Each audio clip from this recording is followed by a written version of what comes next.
The homeless issue in California has been dominating the news a lot recently, but our next guest knows all about that issue firsthand. He grew up homeless but vowed to change his fate through education.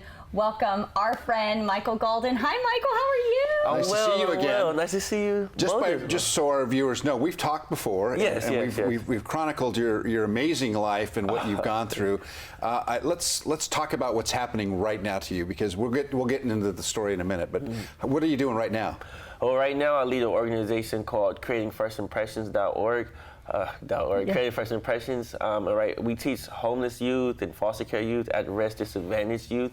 We teach them work readiness skills, and communication training, put them through mock interviews, career panels, resume building, try to prepare them for real working world.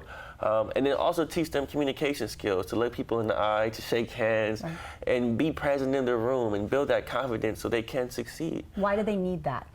Well, it's important. We tell kids to go get a job, but don't teach them the skills of how to keep a job once they've attained one, or even how to attain one.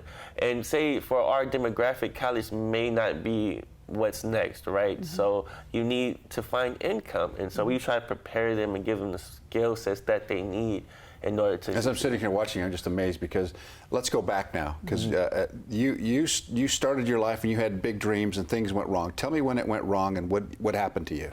So I was about 7 years old when my family ended up downtown San Diego homeless. And my mother, she was just disabled, and when you're disabled and you have no family that can help, without any resources, you find yourself downtown in the metropolitan area homeless. And that's what happened with us. And it's hard to dig yourself out of that hole when you have zero, right? No bank account, nothing to your name, not a penny on you. That's where you have to start from. You have to build your way and work up to becoming poor, right? And so that's kind of the But how did you survive? I mean, I know you lived in a car with your mom. Yeah. And you were still trying to go to school. Right. How did you get through that time in your life? And what ended up happening for you? It was tough. It was tough. As you said, we lived in a car, shelters outside, rest stops, park benches. I mean, you name it, we've done it. But to get through it, you just have to goal set and work for it, and just hope for a better life and put initiative and action behind it. And for me, that I had to get a job as a custodian, right, and clean up and earn an income at your own high school. At my own high school, yeah. So quite embarrassing at the time, right? But I knew that hard work paid off, and I was able to move my family out of our car and into our first apartment in about 10 years, into our homeless streak. But I knew that wasn't enough. I knew that the point was to stay off the street. And to me, education, whether it's vocational or a four-year institution, is key to upward mobility. And I was able to garner a scholarship to UCLA. And you full ride to UCLA. Full ride, yeah. You just said something really shocking, and that is 10 years. Yeah. That's a long time in a child's life to go through all of that. And so I'm wondering, was it your mother that motivated you? Was it your circumstance, or was it your own heart that said, I'm getting out of this, I've got to figure out a way?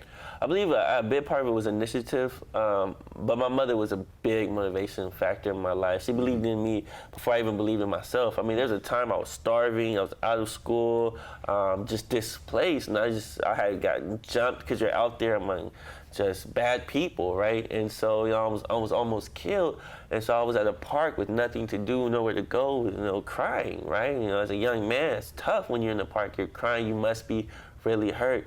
And it was those deepest, darkest moments where my mom reached in and pulled me out and tried to give me something else to believe in.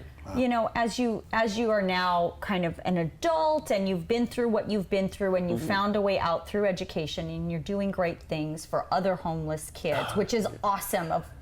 And you see the problem that we're facing throughout the state of California. I'm really interested in what your perspective is on that. When you look at where we are, and I know you've lived through the bureaucracy of going through all of these programs. Right. So what do you think, in your opinion, needs to be happening right now to solve that problem? It's heartbreaking. I mean, people ask me, is homelessness getting worse? And I say it's getting worse, and a bigger light is being shown on it, right? I mean, for me, there was always homeless people everywhere I looked, but now it's become more prevalent with a lot of outbreaks, health issues or whatnot.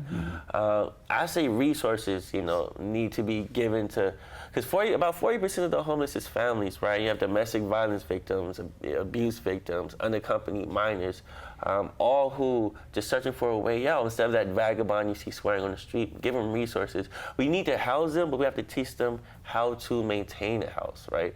We have to teach them the skills of budgeting, rent, and that's what's necessary. Also giving them food banks, drives, those daily life essentials, they really matter. Yeah, we talk an awful lot to the so-called experts. Our city leaders are taking a lot of heat right now, especially here in Los Angeles, about the growing population of homeless. And it seems that, at least in San Diego, the city leaders and community leaders try to get together, both faith-based and government leaders, to put something together. As you look at this whole bureaucratic nightmare that's going on out there, I mean, what's the one thing they should be thinking of every single day when they're attacking the homeless issue?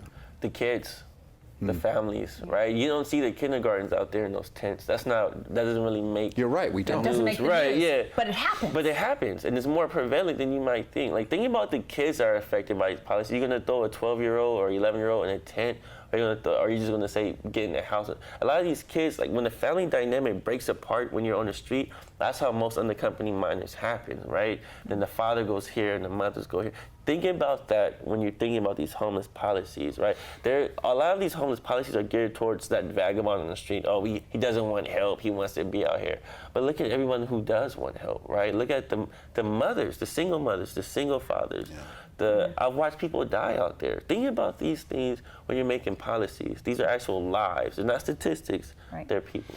I want to before we go, I want to plug your book because you wrote an incredible book. This is an amazing book. It is an incredible book. Gosh. I read it and it brought me to tears. On My Way Home, Growing Up Homeless in America is Michael's book. You can get it anywhere, right? Yeah, you get it on Amazon, Barnes & Noble, libraries actually. Check them out. A library, yeah. Good That's great. job. Well, congratulations, and we continue to support you, and come back and give us a progress report and let us know what we can do to help. Anytime. And thanks for having me again. Yeah, of course, Michael. Thank you.